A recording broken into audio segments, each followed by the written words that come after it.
Good evening, students. Welcome to Saram Sampatrav Education. Myself Venkat. I'm the faculty here. So TSPSC group 1 వాళ్ళ కోసం మనం MCQ సిరీస్ని అయితే launch చేసాం. So దాంట్లో భాగంగా ఇండియన్ ఎకానమీకి సంబంధించిన క్వశ్చన్స్ని మనం డీల్ చేస్తున్నాం.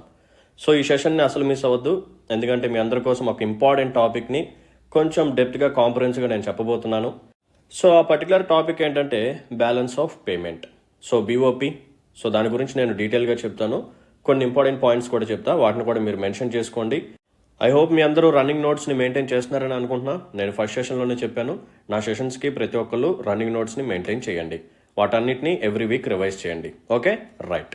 సో సెషన్లోకి వెళ్ళబోయే ముందు ఒక చిన్న అనౌన్స్మెంట్. మన ఇన్స్టిట్యూట్లో టీఎస్పీఎస్సీ గ్రూప్ 1 వాళ్ళ కోసం కోర్సెస్ని అయితే లాంచ్ చేశాం for both prelims as well as mains. So 2 రౌండ్స్కి కావాల్సిన సిలబస్ని కాంప్రహెన్సివ్గా మనం డీల్ చేయడం జరుగుతుంది. సో సిలబస్లో మెన్షన్ చేసి ఉన్న ప్రతి టాపిక్ని, ప్రతి కీవర్డ్ని మనం కవర్ చేసాం. చాలా కాంప్రహెన్సివ్గా ఉంటే క్లాసెస్ అనేది ఖచ్చితంగా మీరు మంచి మార్క్స్ అయితే స్కోర్ చేస్తారు, అది నాది గ్యారంటీ. ఓకేనా? So comprehensive coverage of entire syllabus and Telangana specific topics ఏవైతే ఉన్నాయో వాటి మీద ఎక్కువగా మనం ఫోకస్ చేసాం. తెలంగాణ ఎకానమీ కానీ, హిస్టరీ, కల్చర్ కానీ ఇటువంటి వాటి మీద. అండ్ నెక్స్ట్ వన్ ఏంటంటే mains answer writing. So prelims, mains రెండింటికి సంబంధించిన కోర్స్ కాబట్టి మీకు మెయిన్స్ సిలబస్ కూడా మీకు ఇచ్చేస్తాము. సో అరౌండ్ 500+ క్వశ్చన్స్ని అయితే మనం డీల్ చేస్తాం. సో క్వశ్చన్స్ ఉంటాయి, ఆన్సర్స్ ఉంటాయి, మీకు రెడీమేడ్ పీడిఎఫ్స్ ఉంటాయి, ఎక్స్ప్లెనేషన్ సెషన్స్ ఉంటాయి. సో మీకు మొత్తం మీ చేతిలో ఉంటుంది. చక్కగా మీరు జాయిన్ అయ్యి చదువుకొని జాబ్ సాధించడం మాత్రమే బాకీ. సో దీంట్లో ప్రిలిమ్స్ టెస్ట్ సిరీస్ కూడా ఉంటుంది. సో ఫుల్ ప్యాకేజ్ వచ్చేసరికి కేవలం 10,000 మాత్రమే. మాకు ప్రిలిమ్స్ వద్దు, కేవలం మెయిన్స్ మాత్రమే కావాలనుకుంటే ఆ ఆప్షన్ కూడా ఉంది. Mains way is the right way. So ఈ ప్రోగ్రామ్ అనేది చాలా అంటే చాలా సైంటిఫిక్గా డిజైన్ చేయడం జరుగుతుంది. మెయిన్స్ సిలబస్లో మెన్షన్ చేసి ఉన్న ప్రతి టాపిక్ని మీకు క్వశ్చన్ అండ్ ఆన్సర్స్లో కవర్ అయ్యేలాగా పీడిఎఫ్స్ని తయారు చేసి ఎక్స్ప్లెనేషన్ సెషన్స్ కూడా మేము ప్రొవైడ్ చేస్తాం. దాదాపు 500+ క్వశ్చన్స్ అయితే మీ చేతిలో ఉంటాయి. ఇక మీకు క్వశ్చన్ ఎక్కడికి వెళ్ళదు, ఆ ఏరియా నుంచే వస్తుంది. మహా అయితే కొంచెం డైమెన్షన్ అనేది మారుతుంది. ఖచ్చితంగా మీరైతే ఆన్సర్ చేసే విధంగా అయితే ఉంటుంది. ఓకేనా? సో ఓన్లీ మెయిన్స్ ప్రోగ్రామ్ వచ్చేసరికి 8,000 మాత్రమే. Next one TSPSC group 2. So around 800+ hours of comprehensive classes. Syllabus మొత్తం కంప్లీట్ అయిపోయింది. మీరు జస్ట్ జాయిన్ అయ్యి క్లాసెస్ వినడం మాత్రమే లేట్. సో టాపిక్ వైజ్ మీకు పీడిఎఫ్ నోట్స్ ప్రొవైడ్ చేస్తాం. దీంట్లోనే టెస్ట్ సిరీస్ ఉంటుంది. స్టూడెంట్స్కి ఏదైనా డౌట్ వస్తే ఫ్యాకల్టీని కాంటాక్ట్ చేసి డౌట్స్ని క్లియర్ చేసుకోవచ్చు. అండ్ ఈ కోర్స్ ఏదైతే ఉందో మీకు లైఫ్ టైం వ్యాలిడిటీతో వస్తుంది. ఒకసారి పే చేస్తే చాలు, మీకు యాక్సెస్ అనేది లైఫ్ టైం ఉంటుంది. అండ్ ప్రైస్ వచ్చేసరికి కేవలం 5,000 మాత్రమే. సో అడ్మిషన్స్ కోసం ఈ నెంబర్ని కాంటాక్ట్ చేయండి, 6305955532. మళ్ళీ చెప్తున్నాను, కోర్సెస్ అనేవి చాలా బాగుంటాయి. సో ఖచ్చితంగా జాయిన్ అవ్వండి, మంచి మార్క్స్ అయితే తెచ్చుకోండి. కావాలి అనుకుంటే you can take single course.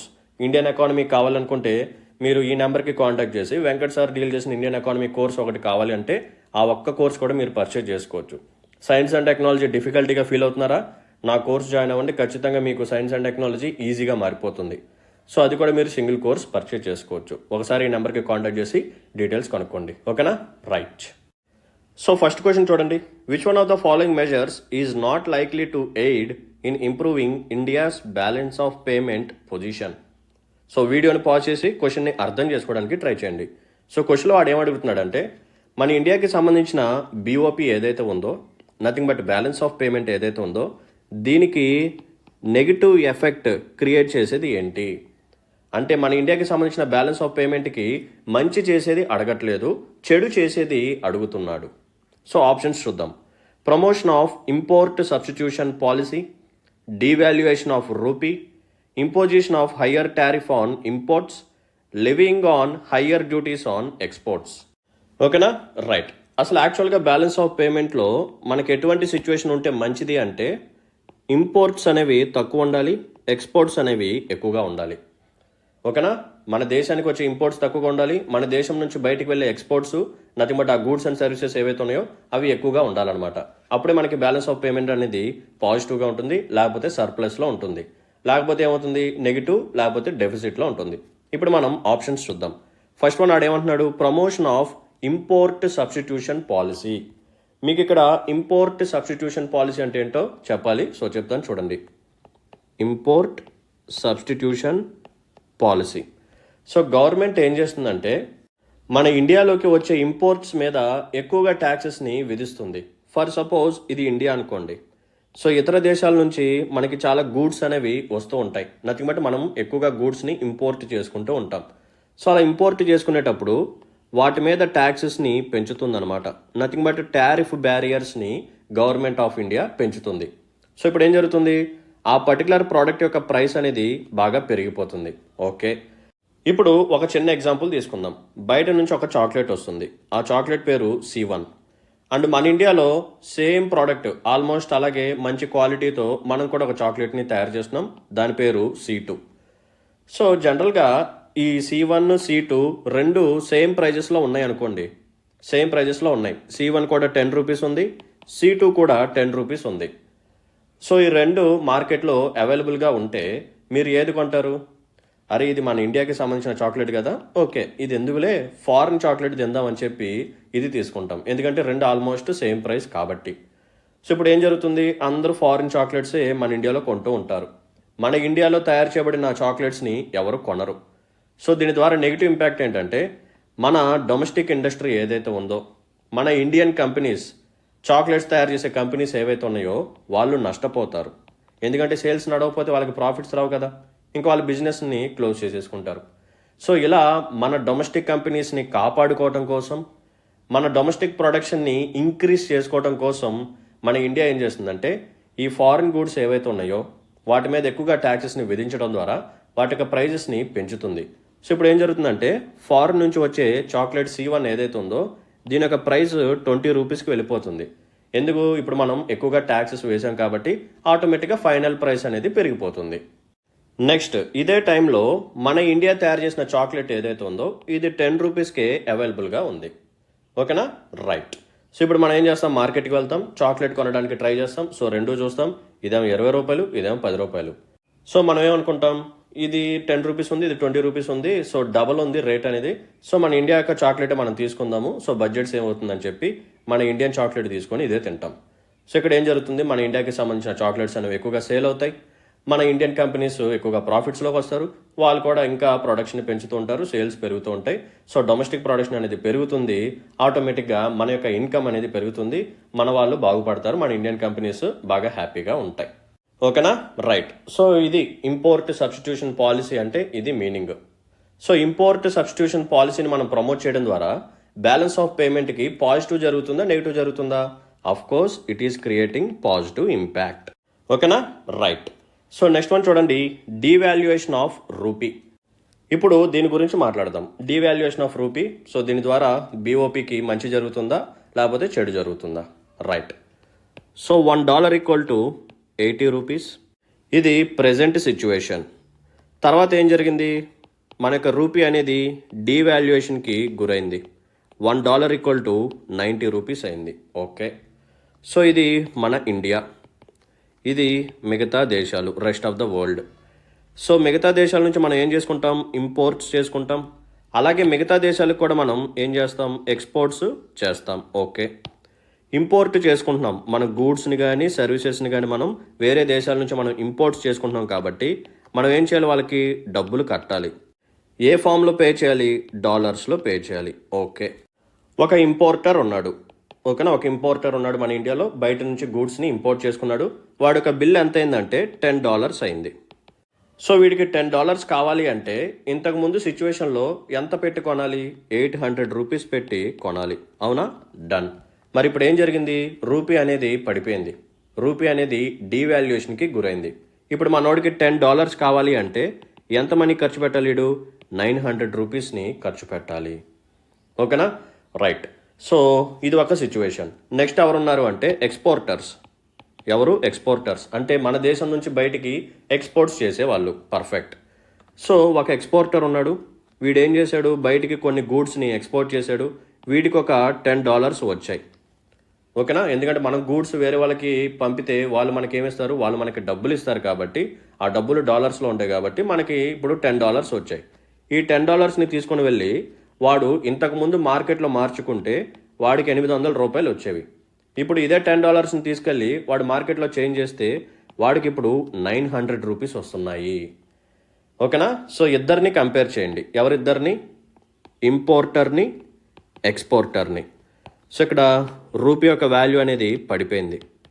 So rupee డీవాల్యుయేషన్కి గురైతే ఎవరు ఎక్కువగా బెనిఫిట్ చెందుతున్నారు చెప్పాలి. Easy question. ఇంపోర్టర్స్కి బెనిఫిట్ జరుగుతుందా, ఎక్స్పోర్టర్స్కి బెనిఫిట్ జరుగుతుందా? ఇంపోర్టర్ ఒకప్పుడు ₹800 పే చేయాల్సింది ఇప్పుడు వాడు ₹900 పే చేస్తున్నాడు. ఎక్స్పోర్టర్ ఇంతకుముందు ₹800 వస్తే ఇప్పుడు వాడికి ₹900 వస్తున్నాయి. ఎవరికి బెనిఫిట్? ఎక్స్పోర్టర్కి బెనిఫిట్. సో ఎక్స్పోర్టర్స్కి బెనిఫిట్ అంటే ఆటోమేటిక్గా ఏమవుతుంది? ఈ ఇంపోర్ట్ చేసుకునేవాడు ఇంపోర్ట్స్ని తగ్గిస్తాడు. ఈ ఎక్స్పోర్ట్స్ చేసేవాడు అబ్బా మంచి లాభాలు వస్తున్నాయి, ఇదే మంచి టైం అని చెప్పి ఎక్కువగా ఎక్స్పోర్ట్స్ చేస్తూ ఉంటాడు. సో ఎప్పుడైతే మనం ఇంపోర్ట్స్ని తగ్గించుకొని ఎక్స్పోర్ట్స్ని బాగా పెంచుతామో బ్యాలెన్స్ ఆఫ్ పేమెంట్ మీద ఏ ఇంపాక్ట్ పడుతుంది? పాజిటివ్ ఇంపాక్ట్ పడుతుంది. సో ఆప్షన్ బి కూడా మనకి పాజిటివ్ ఇంపాక్ట్ని క్రియేట్ చేస్తుంది అనమాట.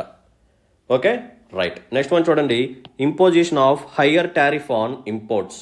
ఇందా మనం మాట్లాడుకున్నాం కదా ఇంపోర్ట్ సబ్స్టిట్యూషన్ పాలసీ అని చెప్పి. సో దాంట్లో భాగంగా మనం ఏం చేస్తున్నాం, బయట దేశాల నుంచి మన ఇండియాకి వచ్చే గూడ్స్ ఏవైతే ఉన్నాయో వాటి మీద మనం ఎక్కువగా ట్యాక్సెస్ని నథింగ్ బట్ టారిఫ్స్ని విధించడం ద్వారా ఆ పర్టికులర్ ఇంపోర్ట్స్ అనేవి ఇప్పుడు కాస్ట్లీగా మారిపోతున్నాయి. దానికి ఆల్టర్నేటివ్ ప్రోడక్ట్స్ ఇండియాలో ఏవైతే ఉన్నాయో అవి ఇప్పుడు చీప్గా అవైలబుల్గా ఉంటాయి. కాబట్టి మన వాళ్ళు ఎక్కువగా ఫారిన్ గూడ్స్ని కొనకుండా చీప్గా అవైలబుల్గా ఉండే ఇండియన్ గూడ్స్ని కొంటారు. కాబట్టి మన ఇండియన్ కంపెనీస్ ఎక్కువగా ప్రాఫిట్స్లో ఉంటాయి. అండ్ ఆ ఇంపోర్టర్ ఎవడైతే ఉన్నాడో వాడు కూడా ఇంపోర్ట్స్ని రెడ్యూస్ చేస్తాడు. అమ్మ బాబోయ్, నేను ఎక్కువగా ఇంపోర్ట్స్ చేసుకుంటే నాకు ఎక్కువగా నష్టాలు వచ్చేస్తున్నాయి, ఎందుకంటే గవర్నమెంట్ ఎక్కువగా ట్యాక్సెస్ వేస్తుంది. గవర్నమెంట్ నాకు ఇండైరెక్ట్గా సిగ్నల్ ఇస్తుంది, అరే బాబు నువ్వు ఇంపోర్ట్స్ని తగ్గించు, నేను కావాలనే ట్యాక్సెస్ పెంచానని చెప్పి. సో ఇప్పుడు నేను చక్కగా ఇంపోర్ట్స్ని తగ్గించుకుంటే నేనే లాసుల్లోకి వెళ్లకుండా ఉంటా, ఎందుకంటే కాస్ట్లీగా మారిపోతే ప్రోడక్ట్స్ ఎవరు కొనట్లేదు ఫారెన్ ప్రోడక్ట్స్ అని చెప్పి వాడు ఇంపోర్ట్స్ని రెడ్యూస్ చేస్తాడు. సో ఇంపోర్ట్స్ తగ్గుతాయి, ఎక్స్పోర్ట్స్ పెరుగుతాయి, ఆటోమేటిక్గా ఏమవుతుంది? బ్యాలెన్స్ ఆఫ్ పేమెంట్ మీద పాజిటివ్ ఇంపాక్ట్ని క్రియేట్ చేస్తుంది. ఓకే, సో ఈ మూడు పాజిటివే. నెక్స్ట్ ఏంటి? Levying of higher duties on exports. So ఇది ఇండియా. సో బయట నుంచి వచ్చే ఇంపోర్ట్స్ అండ్ ఇండియా నుంచి బయటికి వెళ్ళే ఎక్స్పోర్ట్స్. సో ఇండియా నుంచి బయటికి వెళ్ళే ప్రోడక్ట్స్ ఏవైతే ఉన్నాయో వాటి మీద మన గవర్నమెంట్ ఎక్కువగా ట్యాక్సెస్ని విధిస్తే ఏమవుతుంది? మన ఇండియన్ ప్రోడక్ట్ యొక్క ప్రైస్ అనేది బాగా పెరిగిపోతుంది. సో వేరే కంట్రీస్లో మన ఇండియన్ ప్రోడక్ట్ అనేది ఎక్కువ ప్రైస్కి ఉంటే అక్కడ ఉన్న ఫారినర్స్ మన ప్రోడక్ట్ని ఇంకా కొనరు. ఇదేంటి ఇండియన్ ప్రోడక్ట్ చీప్గా ఉండాల్సిన ఎంత ప్రైస్ ఉంది, మన ఓన్ ఫ్యాక్టరీకి తయారు చేసిన ప్రోడక్ట్స్ ఏవైతే ఉన్నాయో ఇవి తక్కువ ప్రైస్కి ఉన్నాయి కదా, సో మన బ్రాండే కొనుక్కుందాం అని చెప్పి వాళ్ళు వాళ్ళ బ్రాండ్స్ని కొనుక్కుంటారు, మన ఇండియన్ ప్రోడక్ట్స్ని కొనరు. సో మన ఇండియన్ ప్రోడక్ట్స్ని కొనకపోతే సేల్స్ తగ్గిపోతే డిమాండ్ తగ్గిపోతుంది. సో ఇంకెవరు ఎక్స్పోర్ట్స్ కూడా చేయడానికి ఇష్టపడరు. సో ఎక్స్పోర్ట్స్ తగ్గిపోతాయి. ఓకేనా, ఎక్స్పోర్ట్స్ తగ్గిపోయినాయి, ఇంపోర్ట్స్ అలాగే ఉన్నాయి. సో ఇప్పుడు ఏం జరిగింది? ఎక్స్పోర్ట్స్ తక్కువగా ఉన్నాయి, ఇంపోర్ట్స్ ఎక్కువగా ఉంది. సో ఆటోమేటిక్గా it will create a negative impact on balance of payment. So option D ఏదైతే ఉందో, levying of higher duties on exports, it will create a negative impact on India's balance of payment. ఓకేనమ్మా, right. చలో, so నేను promise చేసిన విధంగా balance of payment గురించి ఈరోజు నేను మీకు ఎక్స్ప్లెయిన్ చేస్తాను. కొన్ని ఇంపార్టెంట్ పాయింట్స్ని జాగ్రత్తగా వినండి. మనకి బ్యాలెన్స్ ఆఫ్ పేమెంట్ అంటే ఏంటి, దీని యొక్క సిగ్నిఫికెన్స్ ఏంటి, దీని యొక్క ఇంపార్టెన్స్ ఏంటి, ఇది మనం తెలుసుకుందాం. ఫర్ సపోజ్ ఇది మన ఇండియా. సో ఇండియాలో నుంచి కొన్ని గూడ్స్ బయటికి వెళ్తాయి, వీటిని మనం ఎక్స్పోర్ట్స్ అంటాం. అండ్ వేరే దేశాల నుంచి మన ఇండియా కూడా కొన్ని గూడ్స్ వస్తాయి, వీటిని మనం ఇంపోర్ట్స్ అనుకుంటాం. సో మనం ఏంటంటే ఒక రికార్డ్ని మెయింటైన్ చేయాలి, ఒక లిస్ట్ ఆఫ్ ట్రాన్సాక్షన్స్ని మెయింటైన్ చేయాలి.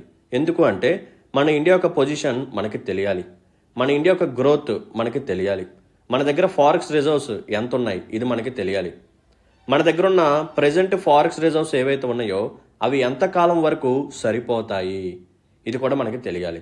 ఇదంతా తెలియాలంటే మనం ఏం చేయాలి? ఈ ట్రాన్సాక్షన్స్ అన్నీ మనం మెయింటైన్ చేస్తూ ఉండాలి. సో వాటిని మనం బ్యాలెన్స్ ఆఫ్ పేమెంట్ అంటాం. సో బ్యాలెన్స్ ఆఫ్ పేమెంట్ అంటే ఏం లేదమ్మా, first of all it is a list of transactions. ఓకేనా, it is a list of transactions between the residents of the country with rest of the world. Residents of the country అంటే ఎవరు? మనం. So మనకి మిగతా ప్రపంచానికి మధ్య జరిగే ట్రాన్సాక్షన్సే బ్యాలెన్స్ ఆఫ్ పేమెంట్. ఆ ట్రాన్సాక్షన్స్ ఎందుకు జరుగుతాయి? బికాజ్ మన కంట్రీకి వేరే దేశాలకి మధ్య గూడ్స్ అండ్ సర్వీసెస్ ఎక్స్చేంజ్ అవుతూ ఉంటాయి. కాబట్టి మన దేశం నుంచి వేరే వాళ్ళకి గూడ్స్ పంపిస్తాం, సో ఇదొక ట్రాన్సాక్షన్. వేరే వాళ్ళు మనకి గూడ్స్ని సెండ్ చేస్తారు, ఇది ఒక ట్రాన్సాక్షన్. మన దగ్గర నుంచి సర్వీసెస్ వేరే కంట్రీస్కి వెళ్తాయి, ఇది ఒక ట్రాన్సాక్షన్. వేరే కంట్రీ నుంచి మనకు కూడా సర్వీసెస్ వస్తూ ఉంటాయి, ఇది కూడా ఒక ట్రాన్సాక్షన్. ఇక్కడ వరకు క్లియరా? Right. So balance of payment అంటే ఏంటి? It is a list of transactions which happened between the residents of the country and with rest of the world, right. So ఈ బ్యాలెన్స్ ఆఫ్ పేమెంట్లో positive transactions and negative transactions ఉంటాయి. ఇందా మనం మాట్లాడుకున్నాం కదా, positive అంటే మన బ్యాలెన్స్ ఆఫ్ పేమెంట్కి మంచి చేయాలి, నెగిటివ్ అంటే మన బ్యాలెన్స్ ఆఫ్ పేమెంట్కి చెడు చేస్తుందని చెప్పి మాట్లాడుకున్నాం. సో పాజిటివ్ ట్రాన్సాక్షన్స్ అంటే ఏంటి, నెగిటివ్ ట్రాన్సాక్షన్స్ అంటే ఏంటి చెప్తాను చూడండి. ఇది మన India. For suppose if money is coming into India, ఒకవేళ డబ్బులు అనేది ఇండియాలోకి వస్తే we call it as a positive transaction. డబ్బులు అనేవి మన అకౌంట్లో నుంచి, మన ఇండియా నుంచి బయటికి వెళ్ళిపోతున్నాయి అనుకోండి, we call it as negative transaction. మరి ఎప్పుడు పాజిటివ్ ట్రాన్సాక్షన్ జరుగుతుంది, ఎప్పుడు నెగిటివ్ ట్రాన్సాక్షన్ జరుగుతుంది? ఒకవేళ మనం ఎక్స్పోర్ట్స్ చేసాం వేరే వాళ్ళకి గూడ్స్ని సర్వీసెస్ని ఎక్స్పోర్ట్ చేస్తే వాళ్ళు మనకి పే చేయాలి, డాలర్స్లో పే చేస్తారు. సో డాలర్స్ లోపలికి వస్తున్నాయి కాబట్టి మన దగ్గర ఫారెక్స్ రిజర్వ్స్ పెరుగుతాయి కాబట్టి we call it as positive transaction. మరి నెగిటివ్ ట్రాన్సాక్షన్ అంటే ఏంటి, డబ్బులు బయటికి వెళ్ళిపోవడం. ఎప్పుడు డబ్బులు బయటికి వెళ్తాయి ఆలోచించండి. మనం వేరే దేశం నుంచి ఇంపోర్ట్స్ చేసుకుంటే, మనం వేరే దేశం నుంచి గూడ్స్ని సర్వీసెస్ని ఇంపోర్ట్ చేసుకుంటే మనం వాళ్ళకి డబ్బులు పే చేయాలి కాబట్టి మన దగ్గర నుంచి డబ్బులు బయటికి వెళ్ళిపోతాయి. సో మనం డాలర్స్లో పే చేయాలి. సో ఎక్కువగా మనం డాలర్స్లో పే చేస్తూ ఉంటే మన దగ్గర ఉన్న డాలర్స్ తగ్గిపోతాయి, ఆటోమేటిక్గా ఫారెక్స్ రిజర్వ్స్ అనేది తగ్గిపోతాయి. సో ఫ్యూచర్లో మనం కానీ ఎక్స్పోర్ట్స్ పెంచకపోతే, ఇంపోర్ట్స్ ఇలాగే ఉంటే మన దగ్గర ఉన్న డాలర్స్ లేకపోతే ఫారెక్స్ రిజర్వ్స్ సరిపోవు. మనం వేరే కంట్రీస్ దగ్గరికి వెళ్ళి లోన్ తీసుకోవాల్సిన పరిస్థితి వస్తుంది. శ్రీలంకలో రీసెంట్గా ఇంతకుముందు జరిగింది ఇదే, ఓకేనా. సో పాజిటివ్ ట్రాన్సాక్షన్ అంటే డబ్బులు మనకు వస్తే పాజిటివ్ ట్రాన్సాక్షన్. సో ఎక్స్పోర్ట్స్ చేస్తే మనకి డబ్బులు వస్తాయి, సో అందుకనే ఎక్స్పోర్ట్స్ అనేది మంచిది. ఇంపోర్ట్స్ చేసుకుంటే మనం డబ్బులు పే చేయాలి కాబట్టి డబ్బులు బయటికి వెళ్ళిపోతాయి కాబట్టి ఇట్ ఈస్ నెగిటివ్ ట్రాన్సాక్షన్. ఎక్కడి వరకు క్లియరా, రైట్. సో జనరల్గా బ్యాలెన్స్ ఆఫ్ పేమెంట్లో 2 ఉంటాయి. బీఓపీలో 2 అకౌంట్స్ ఉంటాయి. సో నేను కొంచెం ఫాస్ట్గా క్విక్గా చెప్పేస్తాను, ఎందుకంటే ఇది ఎంసీక్యూ సిరీస్ కాబట్టి ఇది అలాగే ఉండాలి. ఎక్కువగా డీటెయిల్గా అంటే కష్టం. మీకు ఒకవేళ డీటెయిల్డ్ ఎక్స్ప్లెనేషన్స్ కావాలి అనుకుంటే, ప్రతిదీ క్లియర్గా అర్థం కావాలి అనుకుంటే నా కోర్స్ని తీసుకోండి, ఇండియన్ ఎకానమీ కోర్స్ని. సింగిల్ కోర్స్ కూడా తీసుకోవచ్చు, ఆ ఫ్లెక్సిబిలిటీ కూడా మేము మీకు ప్రొవైడ్ చేస్తున్నాం. సో ట్రై చేయండి, ఖచ్చితంగా మీ అందరికీ ఆ క్లాసెస్ నచ్చుతాయి. ఒక్కరికి కూడా నచ్చకుండా అయితే ఉండదు, okay, right. So balance of పేమెంట్లో 2 అకౌంట్స్ ఉంటాయి. ఒకటి కరెంట్ అకౌంట్, రెండవది క్యాపిటల్ అకౌంట్. సో కరెంట్ అకౌంట్లోకి ఏమేమి వస్తాయంటే 2 ఉంటాయి. కరెంట్ అకౌంట్లో కూడా విజిబుల్స్ అండ్ ఇన్విజిబుల్స్. పేరులోనే ఉంది. విజిబుల్స్ అంటే ఏంటి, మన కంటికి కనిపించేవి. ఇన్విజిబుల్స్ మన కంటికి కనపడనివి. మన కంటికి ఏం కనిపిస్తాయి, గూడ్స్ అనేవి కనిపిస్తాయి, ఓకేనా. సో విజిబుల్స్లో మనకి గూడ్స్ అనేవి ఉంటాయి. సో గూడ్స్ని మనం ఇంపోర్ట్ చేసుకుంటాం. ఇంపోర్ట్ చేసుకుంటే అది పాజిటివ్ ట్రాన్సాక్షనా నెగిటివ్ ట్రాన్సాక్షనా ఆలోచించండి. అది నెగిటివ్ ట్రాన్సాక్షన్, ఎందుకంటే మనం డబ్బులు పే చేయాలి కాబట్టి. గూడ్స్ని మనం ఎక్స్పోర్ట్ చేస్తే మనకి డబ్బులు వస్తాయి, సో అది పాజిటివ్ ట్రాన్సాక్షన్. సో ఇంపోర్ట్ చేసుకుంటే నెగిటివ్, ఎక్స్పోర్ట్ చేసుకుంటే పాజిటివ్. సో విజిబుల్స్లోకి మనకి గూడ్స్ అనేవి వస్తాయి. సో ఈ పర్టికులర్ ట్రేడ్ని ఏమని చెప్పి పిలుస్తారంటే మెర్కండైజ్ ట్రేడ్ అని చెప్పి పిలుస్తారు. ఈ పదం కూడా గుర్తుపెట్టుకోండి, ఎంసీక్యూస్లో వచ్చే ఛాన్స్ ఉంది. మెర్కండైజ్ ట్రేడ్ నథింగ్ బట్ విజిబుల్స్. విజిబుల్స్ అంటే ఏంటి, మన కంటికి కనిపించేవి, నథింగ్ బట్ గూడ్స్. ఇన్విజిబుల్స్లోకి ఏమొస్తాయి, సర్వీసెస్, ఓకేనా. సో ఫస్ట్ వన్ ఏంటంటే సర్వీసెస్. ఓకే, మనం వేరే వాళ్ళకి సర్వీసెస్ని ప్రొవైడ్ చేసామనుకోండి, it is A positive transaction.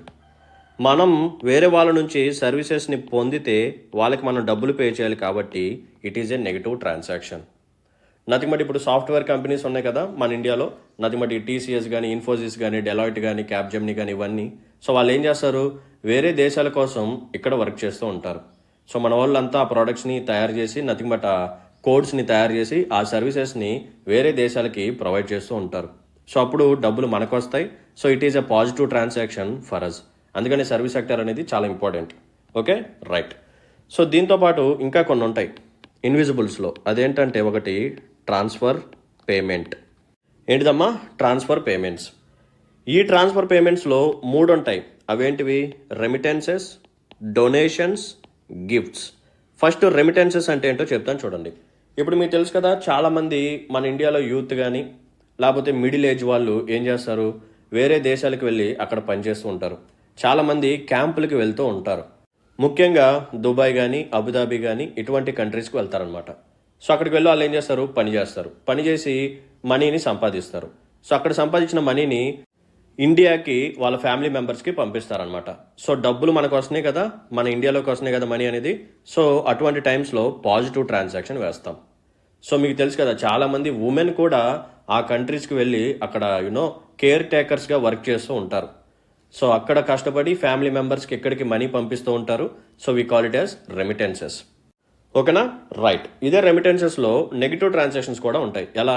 ఒక ఫారినరు మన ఇండియాకి వచ్చి ఇక్కడ పనిచేసి ఇక్కడ డబ్బులు సంపాదించిన డబ్బుల్ని వాళ్ళ కంట్రీకి పంపించేసుకున్నాడు అనుకోండి, డబ్బులు మన దగ్గర నుంచి బయటకు వెళ్ళిపోతున్నాయి కదా. So we call it as negative transaction. ఓకేనా, రైట్.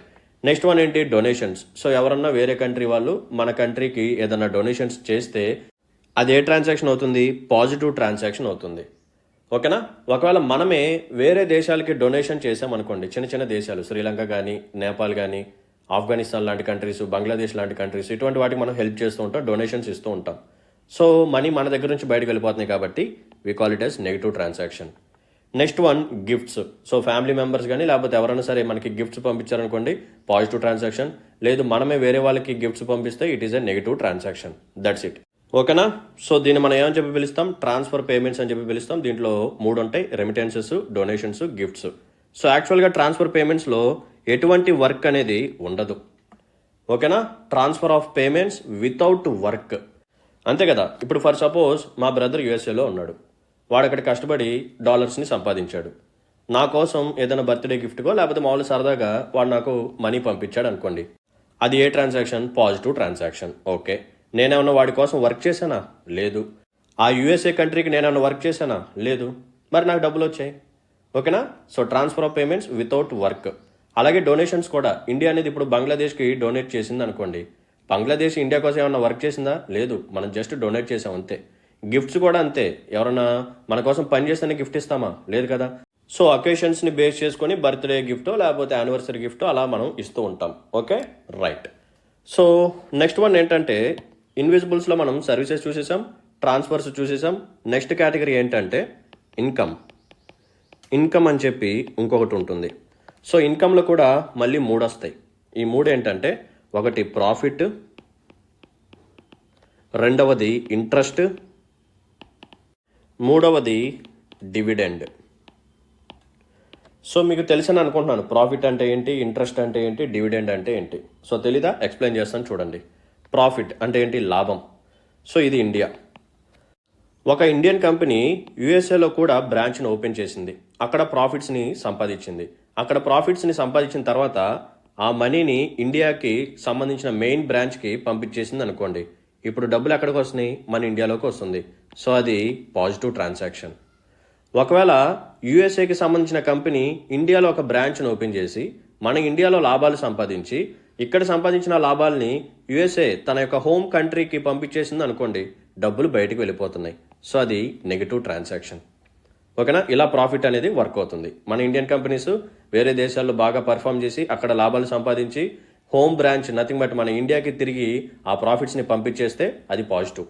నెగిటివ్ వచ్చేసరికి యూఎస్ఏ కంపెనీస్ మన ఇండియాలో పెట్టి ఇక్కడ లాభాలు సంపాదించి వాళ్ళ దేశానికి పంపించేసుకుంటే అది నెగిటివ్. నెక్స్ట్ వన్ ఏంటి? ఇంట్రెస్ట్, వడ్డీ. So India, USA. So India ఏం చేసిందంటే యూఎస్ఏ దగ్గర నుంచి లోన్ తీసుకుంది. సో లోన్ తీసుకున్నప్పుడు అది పాజిటివ్ ట్రాన్సాక్షన్. మరి లోన్కి ఏం చేయాలి? ఇండియా ప్రతి నెల వడ్డీ కట్టాలి. సో వడ్డీ కట్టేటప్పుడు డబ్బులు బయటకు వెళ్ళిపోతాయి కదా. సో అది నెగిటివ్ ట్రాన్సాక్షన్. ఒకవేళ ఇండియా బంగ్లాదేశ్కి లోన్ ఇచ్చింది అనుకోండి, మన దగ్గర నుంచి డబ్బులు బయటకు వెళ్ళాయి కాబట్టి అది నెగిటివ్ ట్రాన్సాక్షన్.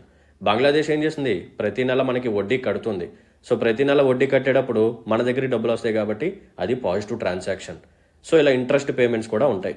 నెక్స్ట్ వన్ ఏంటంటే డివిడెండ్. డివిడెండ్ అనేది సో వచ్చిన ప్రాఫిట్స్లో some percentage share holders share చేసుకుంటారు. ఓకేనా. జస్ట్ ఫర్ ఎగ్జాంపుల్, ఒక కంపెనీకి 100 రూపాయలు ప్రాఫిట్ వచ్చింది అనుకోండి, ఈ 100 రూపాయలు వాళ్ళు షేర్ హోల్డర్స్ షేర్ చేసుకోరు. ఎందుకంటే ఎప్పుడన్నా ఒకటి గుర్తుపెట్టుకోండి, ఇటువంటి కార్పొరేట్ వాళ్ళు ఇంకా ఫ్యూచర్ గురించి ఆలోచిస్తారు కానీ ప్రజెంట్ హ్యాపీనెస్ చూసుకోరు. సో ఈ 100 రూపాయల్లో ఖచ్చితంగా ఒక 40 రూపాయలు తీసి అదే కంపెనీ ఇంకా బాగా పర్ఫామ్ చేయడం కోసం ఖర్చు పెట్టేస్తారు. ఆ ప్రాఫిట్స్లో వచ్చిన 40 రూపీస్ని ఖర్చు పెట్టేస్తారు. వాళ్ళు షేర్ చేసుకోరు ప్రాఫిట్ని.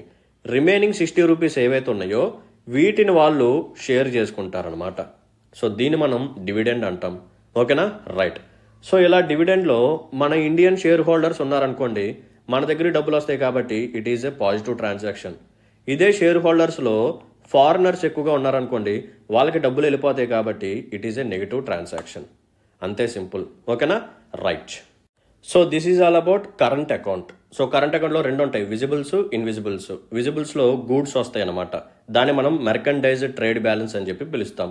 ఇన్విజిబుల్స్లో మనకి కంటికి కనపడనివి సర్వీసెస్, ట్రాన్స్ఫర్ పేమెంట్స్, ఇన్కమ్, ఇలా 3 కేటగిరీస్ ఉంటాయి. దాంట్లో ఏమేమి ఉంటాయి కూడా నీట్గా ఎక్స్ప్లెయిన్ చేశాను. ఓకేనా? Right. So just give me second, ఇదంతా అరెస్ట్ చేసి నేను మీకు క్యాపిటల్ అకౌంట్ గురించి చెప్తాను. 1 సెకండ్. సో కరెంట్ అకౌంట్ అయిపోయింది. ఐ హోప్ మీ అందరూ చక్కగా విన్నారు, రాసుకుంటున్నారని అనుకుంటున్నాను. Please maintain your running notes. ఈ డేటా మీకు అర్థమయ్యేలాగా మళ్ళీ ఎవరు చెప్పరమ్మా. ఖచ్చితంగా యూట్యూబ్లో మన తెలుగు రాష్ట్రాల్లో అయితే ఇంకెవరు చెప్పరు, అది పక్కా. సో నెక్స్ట్ వన్ ఏంటంటే క్యాపిటల్ అకౌంట్. రైట్. సో ఇప్పటి వరకు మనం కరెంట్ అకౌంట్ని కంప్లీట్ చేసాం. So we're done with current account. ఇప్పుడు మనం క్యాపిటల్ అకౌంట్ గురించి చూద్దాం. సో క్యాపిటల్ అకౌంట్లో మనకి ముఖ్యంగా ఉండే కాంపోనెంట్ ఏంటంటే ఇన్వెస్ట్మెంట్. ఏంటిదమ్మా? ఇన్వెస్ట్మెంట్. సో ఇన్వెస్ట్మెంట్లో రెండు ఉంటాయి, మీ అందరికీ తెలుసని అనుకుంటున్నా. FDI and FPI. Foreign direct investment, foreign portfolio investment. Sir foreign direct investment అంటే ఏంటి, మళ్ళీ ఫారెన్ పోర్ట్ఫోలియో ఇన్వెస్ట్మెంట్ అంటే ఏంటి చెప్తాను చూడండి. సో ఒక లిస్టెడ్ కంపెనీ ఉంది. There is a listed company. Sir listed company అంటే ఏంటి? సెబీలో, సెక్యూరిటీస్ ఎక్స్చేంజ్ బోర్డ్ ఆఫ్ ఇండియాలో రిజిస్టర్ అయ్యి ఉన్న కంపెనీస్ ఏవైతే ఉన్నాయో వాటిని మనం లిస్టెడ్ కంపెనీస్ అని చెప్పి పిలుస్తాం. ఓకేనా? సో లిస్టెడ్ కంపెనీస్ అంటే ఏంటో కూడా మీకు తెలిసిపోయింది. రైట్. ఒకవేళ ఒక ఫారినర్ ఒక లిస్టెడ్ కంపెనీలో 10% కానీ అంతకంటే ఎక్కువ ఇన్వెస్ట్మెంట్ చేస్తే, ఒక ఫారినర్ ఒక లిస్టెడ్ కంపెనీలో 10% అంతకంటే ఎక్కువ ఇన్వెస్ట్మెంట్ కానీ చేస్తే we call it as FDI, foreign direct investment. ఒకవేళ అదే ఫారినర్ అదే లిస్టెడ్ కంపెనీలో 10% కంటే తక్కువ ఇన్వెస్ట్మెంట్ చేస్తే we call it as FPI, foreign portfolio investment. So జనరల్గా ఎఫ్డిఐ ఎందుకు ఇంపార్టెంట్ అంటే, సో ఒక పర్టికులర్ ఫారినర్ ఒక పర్టికులర్ కంపెనీలో 10% కానీ అంతకంటే ఎక్కువ ఇన్వెస్ట్మెంట్ చేశాడు అనుకోండి, ఖచ్చితంగా ఈ ఫారినర్ ఏం చేస్తాడు, ఆ company taluka day to day administration యాక్టివిటీస్లో కూడా ఇన్వాల్వ్ అవుతూ ఉంటాడు. ఎందుకంటే వాడి యొక్క షేర్ ఎక్కువగా ఉంది కాబట్టి వాడు ఖచ్చితంగా ప్రాఫిట్స్ని ఎక్స్పెక్ట్ చేస్తూ ఉంటాడు. కాబట్టి కంపెనీ బాగా పర్ఫామ్ చేస్తే వాడి యొక్క షేర్ వాల్యూ కూడా పెరుగుతుంది, వాడికి ఎక్కువగా ప్రాఫిట్స్ వస్తూ ఉంటాయి. కాబట్టి వాడు ఖచ్చితంగా ఆ కంపెనీ యొక్క బాగోగులు చూసుకుంటాడు. కంపెనీ బాగా పర్ఫామ్ చేయాలి, ఏం చేయాలి, అసలు ఈ కంపెనీ ఎలా వర్క్ అవుతుంది, దీంట్లో ఉన్న లూప్ హోల్స్ ఏంటి, what are the negatives or what are the drawbacks, వీటన్నిటిని మార్చడానికి వాడు ట్రై చేస్తూ ఉంటాడు. అదే ఎఫ్పిఐ అనుకోండి, వాడి యొక్క షేర్ 10% కంటే తక్కువే కదా, వాడు ఎక్కువగా కేర్ చేయడు, వస్తే వచ్చింది లేకపోతే లేదంతే. ఓకేనా? రైట్. సో మనం లిస్టెడ్ కంపెనీ గురించి కంప్లీట్ చేసుకున్నాం. నెక్స్ట్ వన్ ఏంటంటే అన్లిస్టెడ్ కంపెనీస్. సో ఏ కంపెనీస్ అయితే securities and exchange board of ఇండియాలో రిజిస్టర్ అవ్వకుండా ఉంటాయో వాటిని మనం అన్లిస్టెడ్ కంపెనీస్ అంటాం. సో ఒక ఫారినర్ వచ్చాడు, అతను ఒక అన్లిస్టెడ్ కంపెనీలో 10% కానీ అంతకంటే ఎక్కువ ఇన్వెస్ట్మెంట్ చేసాడు అనుకోండి, we call it as FDI. అదే ఫారినర్ అదే కంపెనీలో 10% కంటే తక్కువ ఇన్వెస్ట్మెంట్ చేస్తే దీన్ని కూడా మనం ఎఫ్డిఐ అని చెప్పి పిలుస్తాం. సో దీన్ని బట్టి ఏమని చెప్పొచ్చు అంటే, అన్లిస్టెడ్ కంపెనీస్లో ఒక ఫారినర్ ఎంత ఇన్వెస్ట్మెంట్ చేసినా సరే we call it as FDI. అది 10% కంటే ఎక్కువ అవ్వచ్చు, తక్కువ అవ్వచ్చు, ఎగ్జాక్ట్గా 10% అయినా కానీ we call it as FDI. ఓకేనమ్మా? రైట్. సో ఇప్పుడు ఆలోచించండి, ఇన్వెస్ట్మెంట్ అంటే ఏంటి? పెట్టుబడులు. సో ఎక్కువ మంది ఫారినర్స్ మన ఇండియాలోకి వచ్చి పెట్టుబడులు పెడుతున్నారు అనుకోండి, డబ్బులు మన దగ్గరికి వస్తున్నాయి కదా, సో అది పాజిటివ్ ట్రాన్సాక్షన్. లేదు, మన దగ్గర నుంచి వేరే వాళ్ళు వెళ్ళి ఫారిన్ మార్కెట్స్లో ఎక్కువగా ఇన్వెస్ట్మెంట్ చేస్తున్నారు, సో అది నెగటివ్ ట్రాన్సాక్షన్. ఓకేనమ్మా? రైట్. సో ఇది క్యాపిటల్ అకౌంట్లో ఒక పర్టికులర్ కాంపోనెంట్. సెకండ్ కాంపోనెంట్ ఏంటంటే లోన్స్. ఈ లోన్స్లో కూడా రెండు ఉంటాయి, external assistance and external commercial borrowing. External assistance అంటే ఏంటంటే చెప్తాను చూడండి. ఇది ఇండియా, ఇది యుఎస్ఏ. ఇండియాకి ఇప్పుడు డబ్బులు అవసరం, యుఎస్ఏ దగ్గరికి వెళ్ళి లోన్ అడిగింది. సో యూఎస్ ఏముందంటే, ఓకే నేను యాక్చువల్గా అందరికీ 10% ఇంట్రెస్ట్కి ఇస్తాను, నువ్వు నా ఫ్రెండ్ కాబట్టి నేను నీకు జస్ట్ 4% ఇంట్రెస్ట్కి లోన్ ఇస్తాను. ఓకేనా?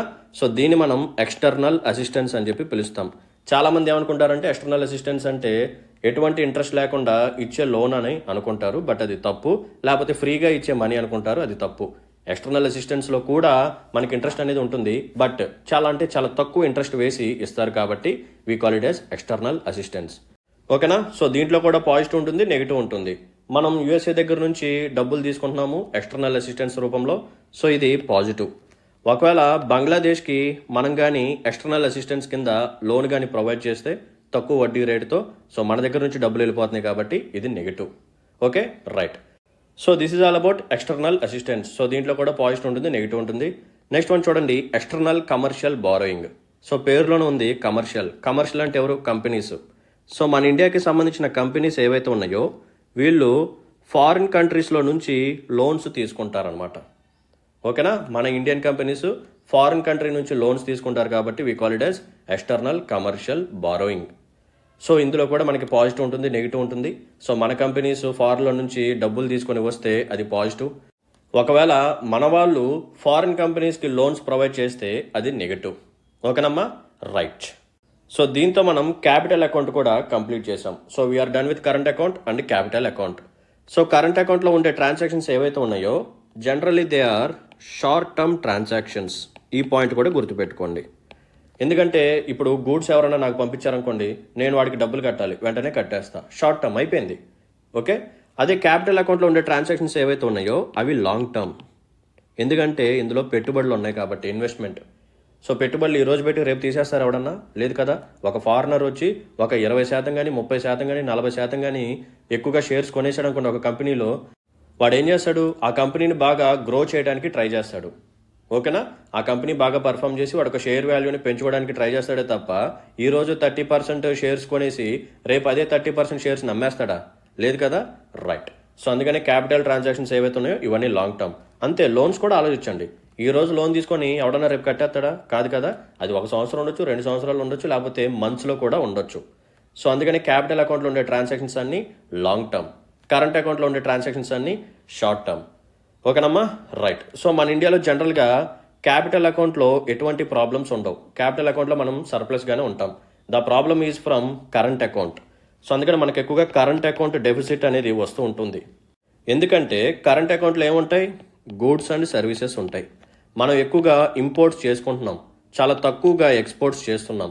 సో ఇంపోర్ట్స్ ఎక్కువగా ఉంటున్నాయి కాబట్టి, ఎక్స్పోర్ట్స్ తక్కువగా ఉంటున్నాయి కాబట్టి మనకి కరెంట్ అకౌంట్లో డెఫిసిట్ అనేది వస్తూ ఉంటుంది. ఓకేనమ్మా, రైట్. సో అందుకనే మనకి 1990స్లో బీఓపీ క్రైసిస్ అనేది వచ్చింది. సో ఎక్కువగా ఇంపోర్ట్స్ పెంచేసుకున్నాం, చేసుకున్నాం, ఎక్స్పోర్ట్స్ అసలు లేవు.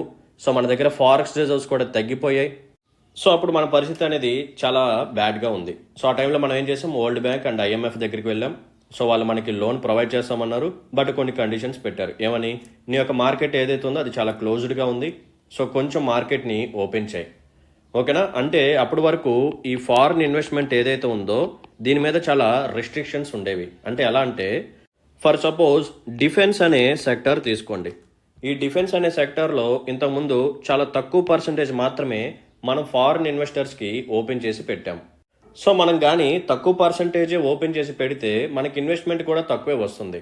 సో ఫారినర్ ఏం చేస్తాడు? వాడి దగ్గర ఉన్న డాలర్స్ తీసుకొచ్చి ఇన్వెస్ట్మెంట్ చేస్తాడు కాబట్టి మన దగ్గర డాలర్స్ పెరుగుతూ ఉంటాయి. సో ఎప్పుడైతే మనం ఈ బీఓపీ క్రైసిస్లో పడ్డామో, ఈ వరల్డ్ బ్యాంక్ ఐఎంఎఫ్ వాళ్ళు ఏమన్నారంటే, బాబు మీ మార్కెట్ని ఓపెన్ చేయండి, ఆ సెక్టార్స్లో ఉన్న పర్సంటేజెస్ని తగ్గించండి. ఓకేనా? ఒక్కొక్క దాంట్లో 10%, 20% పెట్టారు, దాన్ని కొంచెం పెంచండి, అప్పుడు మీకు ఎక్కువగా ఫారిన్ ఇన్వెస్ట్మెంట్ వస్తుంది, నథింగ్ బట్ డాలర్స్ ఇప్పుడు ఎక్కువగా వస్తాయి. సో మీరు ఇటువంటి కండిషన్స్లో పడరు. ఓకేనా? అందుకని మనం ఏం చేసాం? Liberalisation, privatisation, globalisation, LPG reforms తీసుకొచ్చాము. ఓకేనా? సో ఇప్పుడు యాజ్ ఆఫ్ నౌ డిఫెన్స్ సెక్టర్లో ఎఫ్డిఐకి 74% అలవెన్స్ అనేది ఉంది. ఓకేనా? సో ఇంతకుముందు చాలా అంటే చాలా తక్కువ ఉండేది, ఇప్పుడు మనం 74% దాకా తీసుకొచ్చాం. ఇలా మనం ఏం చేసామంటే మన ఇండియాలో ఉన్న ఒక్కొక్క సెక్టర్ యొక్క ఈ ఎఫ్డిఐ పర్సంటేజ్ని పెంచుకుంటూ వచ్చాము. సో ఆటోమేటిక్ ఇన్వెస్ట్మెంట్లు పెరిగాయి, డాలర్స్ యొక్క ఇన్కమింగ్ పెరిగింది, మన దగ్గర ఫారెక్స్ రిజర్వ్స్ కూడా పెరిగాయి. ఓకేనమ్మా, రైట్. సో ఇంతకంటే ఇంకెక్కువ వద్దు బ్యాలెన్స్ ఆఫ్ పేమెంట్ మీద డిస్కషన్. ఒకవేళ మీరు కానీ ఇంకా ఎక్కువగా తెలుసుకోవాలనుకుంటే కుదిరితే నా కోర్సులో జాయిన్ అవ్వండి. సో నేను ఒక క్వశ్చన్కి అరౌండ్ హాఫ్ అన్ అవర్ ఇక్కడ టైం స్పెండ్ చేశాను. సో ఒక సింగిల్ క్వశ్చన్కి ఇంత డీటెయిల్డ్ ఎక్స్ప్లెనేషన్ అనేది మీకు ఎక్కడ ఉండదు. సో మీరు చెక్ చేసుకోండి యూట్యూబ్లో ఎక్కడైనా సరే. Okay, right. నెక్స్ట్ క్వశ్చన్ చూడండి, చాలా ఇంట్రెస్టింగ్ ఉంటుంది. With reference to Indian economy consider the following statements: bank rate, open market operations, public debt, public revenue. Which of the above is are component or components of monetary policy? So యాక్చువల్గా వాడు ఏమని అడుగుతున్నాడంటే monetary పాలసీకి సంబంధించిన tools ఏంటో అడుగుతున్నాడు.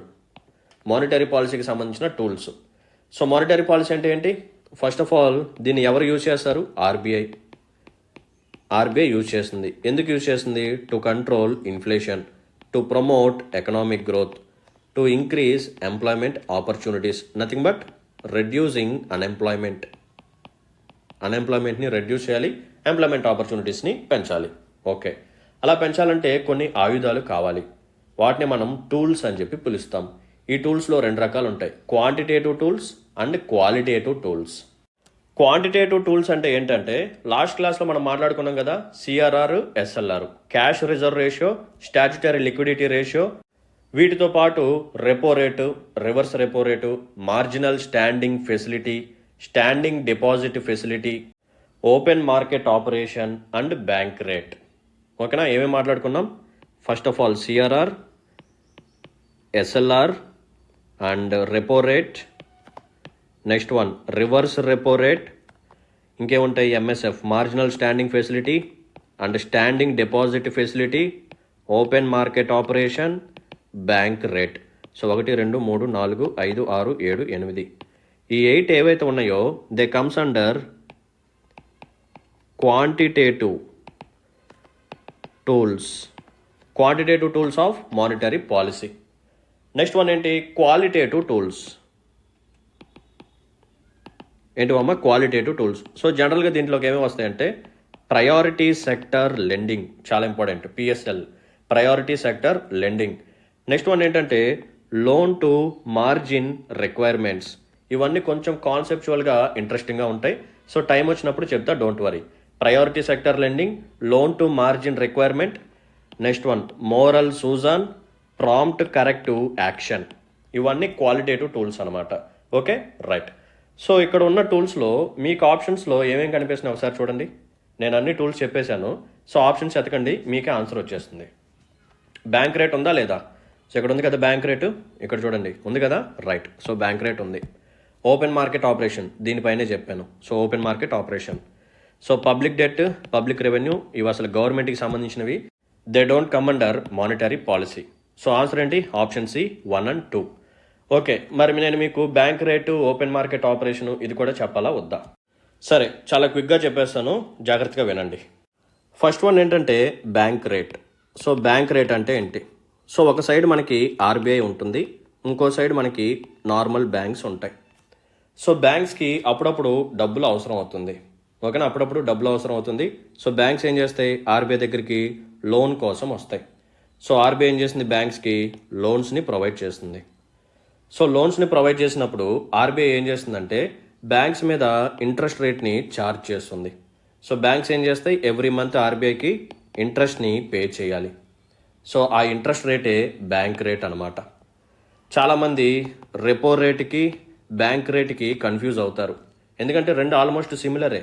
ఓకేనా, so రెండిట్లో కూడా సేమ్ ట్రాన్సాక్షనే జరుగుతుంది. ఒక సైడ్ ఆర్బీఐ, ఇంకో సైడ్ బ్యాంకు. సో ఆర్బీఐ ఏం చేస్తుందంటే బ్యాంక్కి లోన్ ప్రొవైడ్ చేస్తుంది. ఓకేనా, అప్పు అనేది ఇస్తుంది. బ్యాంక్ ఏం చేస్తుంది? ఆ లోన్ మీద ఎవ్రీ మంత్ ఇంట్రెస్ట్ని పే చేస్తూ ఉంటుంది. సో ఇలా పే చేసే ఇంట్రెస్ట్ రేట్ని మనం బ్యాంక్ రేట్ అంటాం, లేకపోతే రెపో రేట్ అంటాం. బట్ ఈ రెండింటి మధ్య ఒక చిన్న డిఫరెన్స్ ఉంది. అదేంటంటే రెపో రేట్లో తీసుకునే లోన్స్ ఏవైతే ఉన్నాయో దే ఆర్ షార్ట్ టర్మ్. ఓకేనా, బ్యాంక్ రేట్లో తీసుకునే లోన్స్ ఏవైతే ఉన్నాయో దే ఆర్ లాంగ్ టర్మ్. ఇది మెయిన్ డిఫరెన్స్ అనమాట. ఓకేనా, సో బ్యాంక్ రేట్కి రెపో రేట్కి మధ్య డిఫరెన్స్ ఏంటంటే రెపో రేట్లో తీసుకునే లోన్స్ ఏవైతే ఉన్నాయో అవి షార్ట్ టర్మ్తో ఉంటాయి, చాలా తక్కువ డేస్, విత్ ఇన్ మంత్స్లోనే ఉంటుంది. బ్యాంక్ రేట్ కింద తీసుకునే లోన్స్ ఏవైతే ఉన్నాయో అవి చాలా లాంగ్ టర్మ్లో ఉంటుంది. Okay, so present bank rate ఎంత ఉంది సార్ అంటే 6.75%. అంటే ఏంటి అర్థం? బ్యాంకు ఆర్బీఐ దగ్గర నుంచి లోన్ తీసుకున్న తర్వాత ఎంత వడ్డీ కట్టాలి? 6.75% ఇంట్రెస్ట్ని పే చేయాలి. నెక్స్ట్ వన్ ఏంటి? Repo rate. రెపో రేట్ కూడా అంతే. బ్యాంక్స్ ఆర్బీఐ దగ్గర నుంచి లోన్ తీసుకుంటాయి. ఆర్బీఐకి బ్యాంక్స్ ఏం చేయాలి? వడ్డీని కడుతూ ఉండాలి. ఎంత సార్ అంటే 6.5%. ఓకేనా? సో ప్రెసెంట్ రెపో రేట్ వచ్చేసరికి 6.5%, బ్యాంక్ రేట్ వచ్చేసరికి 6.75%. సో బ్యాంక్ రేటే చాలా ఎక్కువగా ఉంటుంది రెపో రేట్ కంటే వడ్డీ అనేది. ఎందుకంటే అది లాంగ్ టర్మ్ ట్రాన్సాక్షన్ కాబట్టి ఆర్బీఐ కొంచెం ఎక్కువగానే వడ్డీ ఛార్జ్ చేస్తుంది. ఎంత? 0.25% ఎడిషనల్గా ఛార్జ్ చేస్తుంది అనమాట. This is bank rate. ఇప్పుడు మనం ఇంకొక డైమెన్షన్ ఆలోచించాలి. అసలు ఈ బ్యాంక్ రేట్ వల్ల, రెపో రేట్ వల్ల ఈ మానిటరీ పాలసీకి యూజ్ ఏంటంటే చెప్తాను చూడండి. ఇన్ఫ్లేషన్ బాగా పెరిగిపోయింది. ఇన్ఫ్లేషన్ బాగా పెరిగిపోయిందంటే ఏంటి అర్థం? ప్రజల చేతిలో మనీ సప్లై ఎక్కువగా ఉంది, సో డిమాండ్ ఎక్కువగా ఉంది, ప్రైజెస్ బాగా పెరిగిపోయాయి. దాన్ని మనం కంట్రోల్ చేయాలి. సో ఎలా కంట్రోల్ చేస్తాం?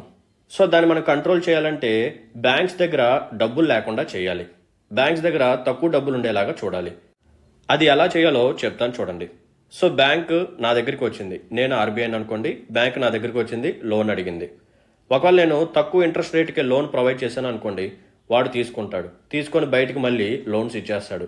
మళ్ళీ మనీ సప్లై పెరిగిపోతుంది, మళ్ళీ ఇంకా ప్రైజెస్ పెరిగిపోతాయి. ఎందుకంటే డిమాండ్ ఇంకా పెరిగిపోతుంది కాబట్టి. సో నేను ఇప్పుడు ఏం చేస్తానంటే, ఎప్పుడైతే బ్యాంక్స్ నా దగ్గరికి వచ్చి లోన్స్ అడుగుతాయో నేనేం చేస్తాను?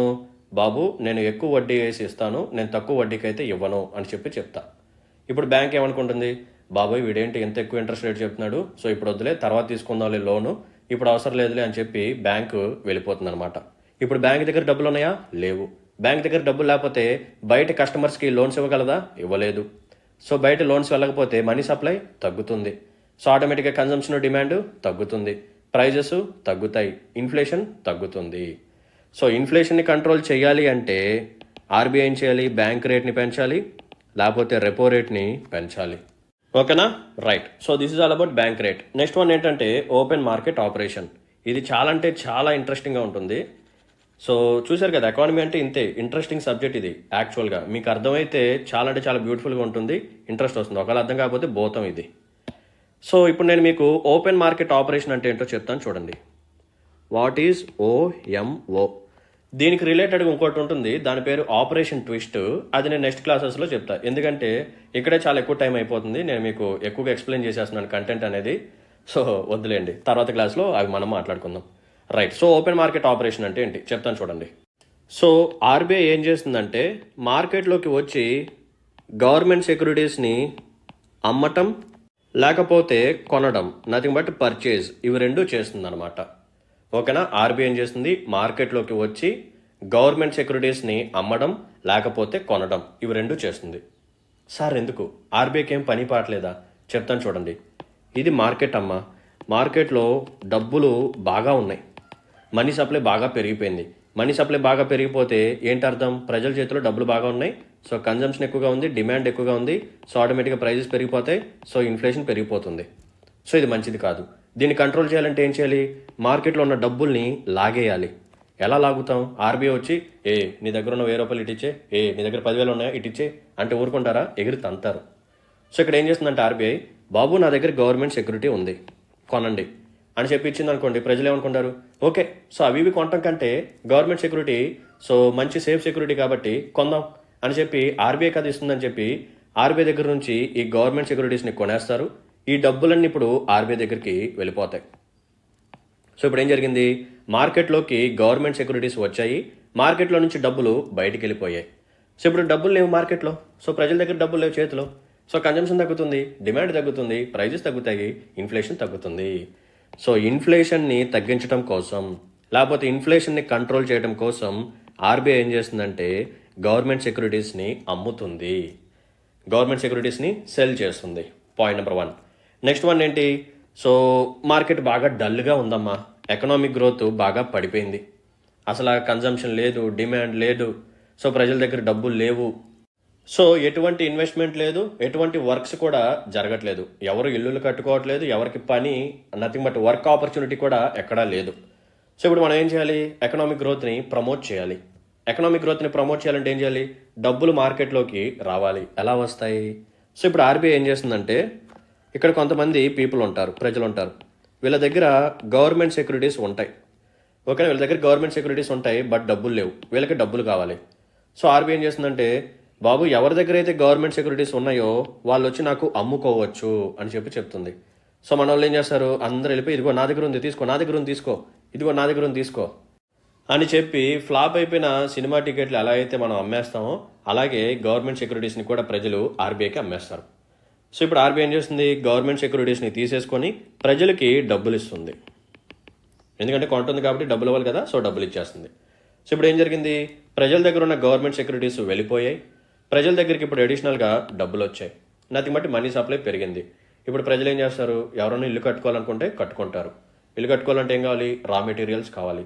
సో రా మెటీరియల్స్ ప్రొవైడ్ చేసేవాడు వాడి బిజినెస్ స్టార్ట్ అవుతుంది. ఇల్లు కట్టాలంటే ఏంటి, వర్కర్స్ కావాలి. సో వర్కర్స్కి ఇప్పుడు పని దొరుకుతుంది. ఓకేనా. నెక్స్ట్ ఎవడన్నా బిజినెస్ స్టార్ట్ చేయాలంటే స్టార్ట్ చేస్తాడు, ఏదన్నా పచారీ వ్యాపారం పెట్టుకోవాలన్నా పెట్టుకుంటాడు. సో ఇలా మనకి ఏమవుతుందంటే మళ్ళీ ఎకనామిక్ గ్రోత్ ప్రమోట్ అవుతుంది అనమాట. సో మనీ సప్లై పెరుగుతుంది, మళ్ళీ కన్జంప్షన్ డిమాండ్ పెరుగుతుంది, ప్రైజెస్ మళ్ళీ పెరుగుతాయి, మళ్ళీ ఎకనామిక్ గ్రోత్ అనేది బాగా పెరుగుతుంది, అందరికి ఇప్పుడు ఎంప్లాయ్మెంట్ ఆపర్చునిటీస్ అనేవి క్రియేట్ అవుతాయి. So this is called as open market operation. So economic గ్రోత్ని ప్రమోట్ చేయాలి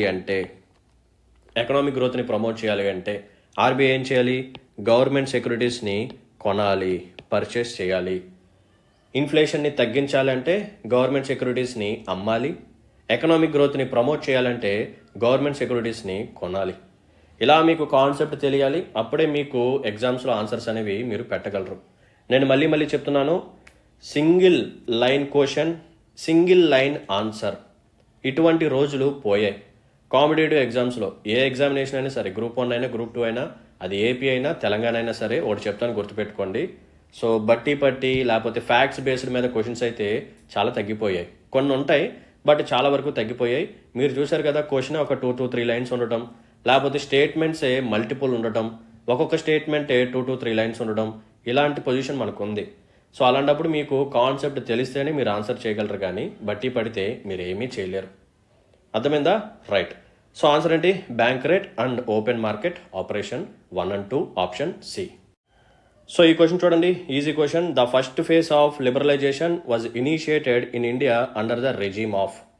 so liberalisation nothing but they are talking about LPG reforms. So మనకి 1990sలో బిఓపి క్రైసిస్ అనేది వచ్చింది. మన దగ్గర ఫారెక్స్ రిజర్వ్స్ ఏవైతే ఉన్నాయో అవి బాగా పడిపోయాయి. ఇంకా కొన్ని రోజుల వరకు మాత్రమే మన దగ్గర ఉన్న ఫారెక్స్ రిజర్వ్స్ సరిపోతాయి ఇంపోర్ట్స్కి. ఆ తర్వాత పే చేయడానికి ఎటువంటి డాలర్స్ కూడా లేవు. సో ఇటువంటి టైంలో మనం ఏం చేసాం, వరల్డ్ బ్యాంక్ అండ్ ఐఎంఎఫ్ దగ్గరికి వెళ్ళడం జరిగింది. సో వాళ్ళు మనకి లోన్ ప్రొవైడ్ చేస్తామన్నారు, బట్ వాళ్ళు కొన్ని కండిషన్స్ పెట్టారు. ఆ కండిషన్స్ ఏంటంటే, మీ యొక్క మార్కెట్ని ఓపెన్ చేయండి, ఓకేనా, ఫారిన్ సెక్టర్స్లో ఎక్కువ పర్సంటేజ్ని ఓపెన్ చేయండి. అండ్ నెక్స్ట్ వన్ ఏంటంటే, గవర్నమెంట్ తన యొక్క ప్రెజెన్స్ని తగ్గించుకోవాలి. గవర్నమెంట్కి లాస్ మేకింగ్ కంపెనీస్ ఏమైనా ఉంటే వాటిని అమ్మేయండి, ప్రైవేటైజేషన్ చేసేయండి, డిస్ఇన్వెస్ట్మెంట్ చేయండి, అండ్ మీ మార్కెట్ని ఓపెన్ చేయండి, నథింగ్ బట్ గ్లోబలైజ్ చేయండి అని చెప్పి అడిగారు. ఓకేనా. So LPG, L stands for liberalisation. అంటే ఏంటి, గవర్నమెంట్ ఇంతకుముందు చాలా స్ట్రిక్ట్ రూల్స్ పెట్టింది మన ఇండియాలో కూడా. సో ఎవడన్నా వచ్చి ఒకడు కంపెనీ పెట్టాలన్నా, ఇండస్ట్రీ పెట్టాలన్నా చాలా పెద్ద రూల్స్ అండ్ రెగ్యులేషన్స్. సో నువ్వు అది కట్టాలి, ఇది కట్టాలి, ఈ డాక్యుమెంట్ ఇవ్వాలి, అలా చేయాలి, నువ్వు ప్రొడక్షన్ ఇంతే చేయాలి, ఎందుకు ఇంత చేస్తున్నావు, nothing but they are talking about licence raj system, licence raj వ్యవస్థ అంటారు. సో దీని ద్వారా గవర్నమెంట్ అనేది ఎక్కువగా రెగ్యులేట్ చేసేసేది మన ఇండియాలో. సో ఇంత ఎక్కువ రెగ్యులేషన్ వల్ల ఎవరు వచ్చి కంపెనీ పెట్టాలన్నా, ఇండస్ట్రీ పెట్టాలన్నా సరే సో వెనక్కి వెళ్ళిపోతున్నారు. సో ఎటువంటి ప్రొడక్షన్ లేదు. ప్రొడక్షన్ లేకపోతే ఏమవుతుంది, జీడిపి తక్కువగానే ఉంటుంది అండ్ ఎక్స్పోర్ట్స్ కూడా తక్కువగానే ఉంటాయి. సో ఆటోమేటిక్గా మనకి ఎటువంటి ఫారెక్స్ రిజర్వ్స్ అనేవి పెరగవు. సో ఆటోమేటిక్గా మనం ఏమవుతుంది, కరెంట్ అకౌంట్ డెఫిసిట్లోనే ఉంటాం. ఓకేనా. సో లిబరలైజేషన్, గవర్నమెంట్ తన యొక్క ప్రెజెన్స్ని తగ్గించుకోవాలి, ఎక్కువగా డామినేట్ చేయకూడదు, ఎక్కువగా రెగ్యులేట్ చేయకూడదు. నెక్స్ట్ వన్ ఏంటి, ప్రైవేటైజేషన్. సో గవర్నమెంట్కి ఏదైనా లాస్ మేకింగ్ కంపెనీస్ ఉన్నాయనుకోండి, అమ్మేయండి, ప్రైవేట్ వాళ్ళకి అమ్మేయండి. సో మీరు కానీ గమనిస్తే గవర్నమెంట్ కంపెనీస్ కంటే ప్రైవేట్ కంపెనీస్ ఎక్కువగా ప్రాఫిట్లో ఉంటాయి. అండ్ ప్రైవేట్ కంపెనీస్ ఎప్పుడైతే ఎక్కువగా మార్కెట్లోకి వస్తాయి, ఆటోమేటిక్గా కాంపిటీషన్ పెరుగుతుంది. కాంపిటీషన్ పెరిగితే కామన్ ప్రజలకి products, nothing but goods and services మంచి ప్రైస్కి అవైలబుల్గా ఉంటాయి. క్లాసికల్ ఎగ్జాంపుల్ ఏంటంటే మొబైల్ డేటా. జియో, మన అంబానీ మామ. సో ఈ జియో పెట్టక ముందు మనకి డేటా అనేది చాలా కాస్ట్లీగా ఉండేది. గుర్తుందా, ఇంతకుముందు ఒక 10 రూపీస్ కార్డు కానీ 20 రూపీస్ కార్డు కానీ మనం తీసుకొని దాన్ని స్క్రాచ్ చేసి రీఛార్జ్ చేసుకొని సో డేటా ఆన్ చేసి ఏదైనా మెసేజ్ వచ్చిందా లేదా అని చెప్పి చెక్ చేసి మళ్ళీ వెంటనే మనం డేటా ఆపేస్తాం. సో ఆపేగానే మనకు నోటిఫికేషన్ వచ్చేసింది. సో ఇంత ఎంబీ యూజ్ చేశారు లేకపోతే ఇంత కేబీ యూజ్ చేశారని చెప్పి లెఫ్ట్ ఓవర్ బ్యాలెన్స్ ఎంత అని చెప్పి చూపిస్తుంది. అంత ప్రీషియస్గా వాడుకునే వాళ్ళం అండ్ డేటా కూడా చాలా కాస్ట్లీగా ఉండేది. బట్ ఇప్పుడు ఏమైంది, unlimited data, unlimited 5G, truly 5G. మనం నెట్ ఆన్ చేసే పడుకుంటున్నాం ఇక రాత్రి అంతా, నెట్ ఆన్ చేసే ఉంటున్నాం. 24 hours నెట్ ఆన్ చేసినా కానీ మనకు అంతే, ఎందుకంటే అన్లిమిటెడ్ కాబట్టి. మళ్ళీ ఇప్పుడు ప్యాకేజ్ అంతా మొత్తం మనకి ఇంటర్నెట్ కానీ లేకపోతే కాలింగ్ కానీ ఎస్ఎంఎస్ఎస్ కానీ ఇవన్నీ ఒక 230, 250 అలా వచ్చేస్తుంది పర్ మంత్. ఇమాజిన్ చేసుకోండి, పర్ మంత్. ఒకప్పుడు జస్ట్ ఒక 100 MB ఆ డేటా కొనడానికి ఒక 20 రూపీస్ ఖర్చు పెట్టేవాళ్ళం. ఇప్పుడు అన్లిమిటెడ్ డేటా, అది కూడా పర్ మంత్ మనకి 239, 240, 250కి వచ్చేస్తుంది. సో ఇప్పుడు ఏం జరిగింది, సో డేటా యొక్క కాస్ట్ అనేది తగ్గింది. సో డేటా అందరికీ అవైలబుల్గా ఉంటే చాలా బెనిఫిట్స్ ఉంటాయి, అలాగే నెగిటివ్స్ కూడా ఉంటాయి. It depends upon our usage. మనం ఎలా అయితే యూజ్ చేసుకుంటామో దాని ద్వారా మనకి పాజిటివ్ ఇంపాక్ట్స్ వస్తాయో నెగిటివ్ ఇంపాక్ట్స్ కనిపిస్తాయి అనేది మన చేతిలోనే ఉంది. సో డిజిటల్ డివైడ్ని తగ్గించడం కోసం ఇటువంటి రిఫార్మ్స్ అనేది ఖచ్చితంగా రావాలి. ఓకేనా. సో ప్రైవేటైజేషన్ చేయడం అనేది మనం స్టార్ట్ చేసాం. గవర్నమెంట్ తనకు లాస్ మేకింగ్ కంపెనీస్ని అమ్మేయటం లేకపోతే ప్రైవేట్ వాళ్ళకి ఇచ్చేయడం అనేది చేస్తూ ఉంది. నెక్స్ట్ వన్ ఏంటి, గ్లోబలైజేషన్. అంటే ఏంటి, మన మార్కెట్ని ఓపెన్ చేయటం. ఓకేనా. సో ఫారినర్స్కి మన మార్కెట్ని ఓపెన్ చేసి ఎక్కువ పర్సంటేజ్ని వాళ్ళకి అలవెన్స్ ఇచ్చేలాగా చూస్తే ఎక్కువగా వచ్చి ఇన్వెస్ట్మెంట్ చేస్తారు. సో ఎక్కువ డాలర్స్ పెరుగుతాయి, మన దగ్గర ఫారెక్స్ రిజర్వ్స్ కూడా పెరుగుతాయి. రైట్. సో ఈ ఫస్ట్ ఫేజ్ అనేది నథింగ్ లిబరలైజేషన్ అనేది ఎవరి ఆధ్వర్యంలో జరిగింది లేకపోతే ఎవరు ప్రైమ్ మినిస్టర్గా ఉన్నప్పుడు జరిగింది? ఆన్సర్ ఏంటంటే పివి నరసింహరావు గారు. సో ఆ టైంలో 1991లో మనకి ఫస్ట్ ఫేజ్ ఆఫ్ లిబరలైజేషన్ అనేది జరిగింది. సో ఆ టైంలో పివి నరసింహరావు గారు ప్రైమ్ మినిస్టర్గా ఉన్నారు. అండ్ అదే టైంలో ఫినాన్స్ మినిస్టర్గా ఎవరున్నారో తెలుసా? ద గ్రేట్ మన్మోహన్ సింగ్ గారు. ఓకేనా. సో మనకి ఎల్పిజి రిఫార్మ్స్ అని గుర్తుకు రాగానే మన్మోహన్ సింగ్ గారే గుర్తొస్తారు. సో ఆన్సర్ వచ్చేసరికి option B, P V Narasimha Rao. Right. So దీంతో ఈరోజు ఒక సెషన్ని మనం ఎండ్ చేసుకుందాం. సో రిమైనింగ్ క్వశ్చన్స్ నెక్స్ట్ సెషన్లో పెడతాను. సో ఇలాగే ప్రతి కాన్సెప్ట్ని మీకు అర్థమయ్యే విధంగా బ్యూటిఫుల్గా చెప్పే బాధ్యత నాది. So thanks for watching this video. మీకు కానీ నాకు ఎక్స్ప్లెనేషన్ కానీ నచ్చినట్టయితే, ఇంకా నా నుంచి మరిన్ని వీడియోస్ కానీ మీరు కానీ కోరుకుంటే please hit the like button and మీ యొక్క వాల్యుబుల్ కామెంట్ని మెన్షన్ చేయండి. And first of all thanks for your wonderful response. So చాలా మంది పర్సనల్గా కూడా మెసేజెస్ చేస్తున్నారు, సార్ సిరీస్ చాలా బాగుంది, చాలా బాగా అర్థమవుతుంది, ఇండియన్ ఎకానమీ మీద మంచి ఇంట్రెస్ట్ వస్తుందని చెప్పి చాలా మంది బ్యూటిఫుల్ కామెంట్స్ ఇస్తున్నారు. So again thanks for your wonderful response. So మీకోసం నేను ఎంతైనా కష్టపడతా. జస్ట్ మీ నుంచి నాకు కావాల్సింది ఏంటంటే సిన్సియర్ ఎఫర్ట్స్. సో మీరు సిన్సియర్ ఎఫర్ట్స్ పెట్టండి, రైట్ నాలెడ్జ్ రైట్ డైరెక్షన్లో నేను మీకు ఇస్తాను. ఖచ్చితంగా మీరు ఈ ఎగ్జామ్ని క్రాక్ చేస్తారు, అందరికీ జాబ్స్ వస్తాయి. ఖచ్చితంగా అందరూ ప్రిలిమ్స్ క్లియర్ చేస్తారు అండ్ మెయిన్స్ మన దగ్గర తీసుకుంటారు కాబట్టి సో మెయిన్స్ కూడా మీరు క్లియర్ చేసేస్తారు, మీకు జాబ్ అయితే గ్యారంటీ. ఓకేనమ్మా. Right. So see in the next session. Until then take care, bye, జై హింద్.